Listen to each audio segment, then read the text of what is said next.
Lord, I did this to myself. Part 6. All of my sisters and my brothers, here we are tonight, positioned together in these consecrated 4 walls of Greater Our Hope.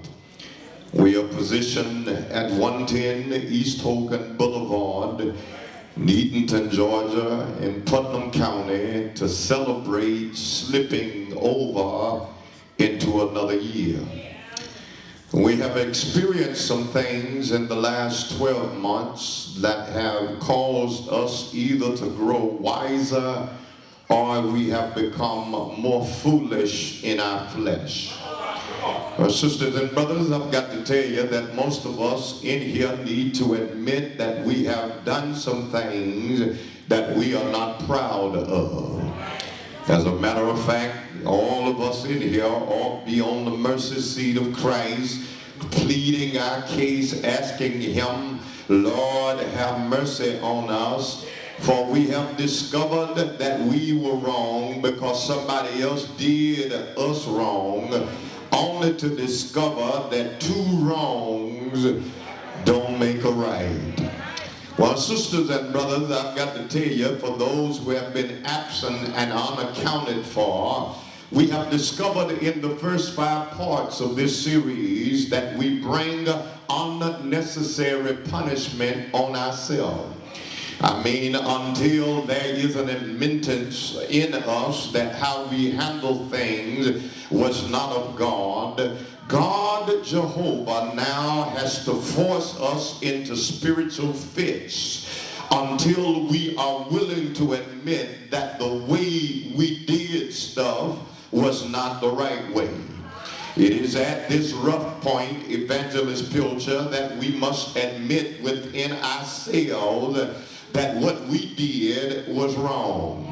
We must make a confession that in 2019 and 18 and 17 that we are suffering now because some of us move too fast.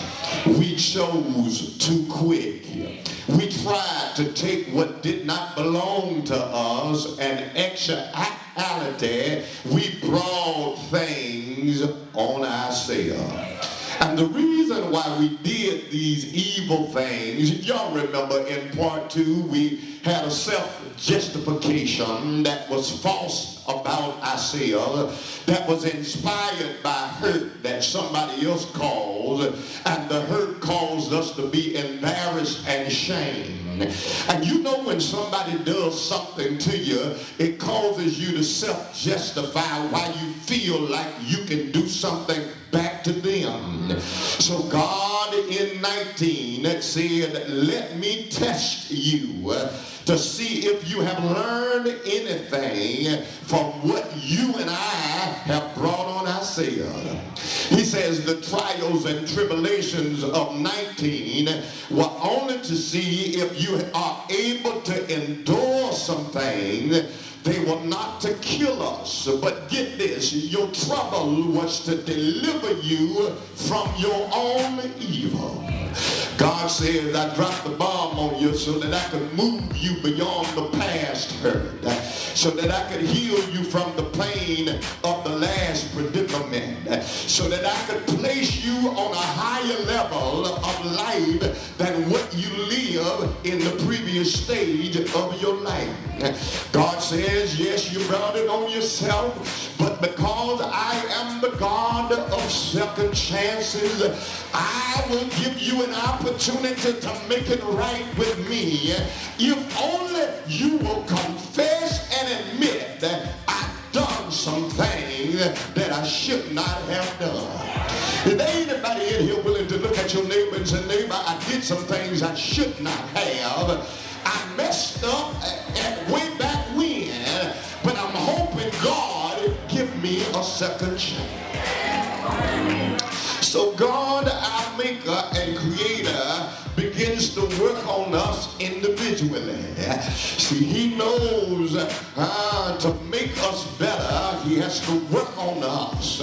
And you'll remember in part 4 that God God begins to work on us, he begins to work on the sin within. He begins to work on our attitude and our hateful nature. Because saints, we can be pretty on the outside, but if we are nasty on the inside, I just wish I had some help. See, our nasty nature is what brought things on us, because we are so mean and hellish, low down and dirty, so backstabbing and ditch digging, that God said, now I have to cripple you into a state of spiritual paralysis so that you can confess that the things you used to do.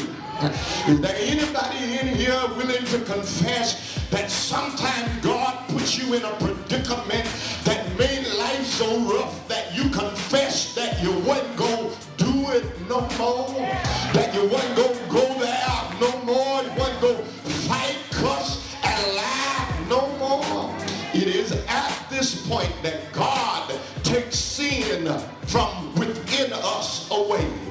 The proof that this works, my sisters and brothers, is the thing that we once found joy in doing that was wrong in his sight. Now we don't have any more joy in it because we know that God has the power to wink his eye and bring an end to all of us.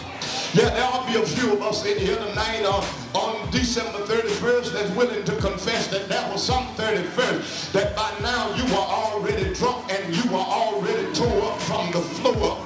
But because God has changed your life, I just wish I had one or two of y'all to elbow somebody and tell them he changed me from what I was and made me. I thought I had some saved folk in here that would look at somebody and tell them I'm not the problem.